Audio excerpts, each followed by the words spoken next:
ఒకరోజు అడవిలో ఏనుగుల గుంపు వాగుకు నీళ్ల తాగడానికి వెళ్ళింది.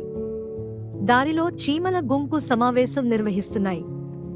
ఏనుగులు చీమల గుంపును గమనించాయి. కాని చీమల మీద దూకుతూ త్రొక్కుతూ ముందుకు వెళ్ళిపోయాయి. ఈ దాడిలో కొన్ని చీమలు చనిపోగా మరికొన్ని గాయపడ్డాయి.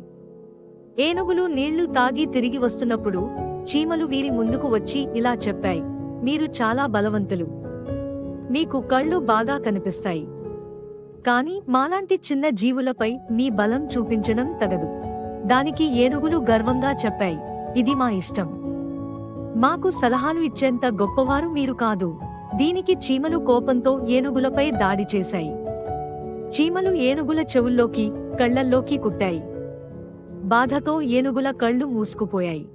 అంతలో కొన్ని ఏనుగులు కొండపై నుంచి కింద పడిపోయి చనిపోగా మరికొన్ని చెట్లు ఢీకొట్టి గాయపడ్డాయి. బుద్ధి, చిన్నవాళ్లను తక్కువగా చూడొద్దు.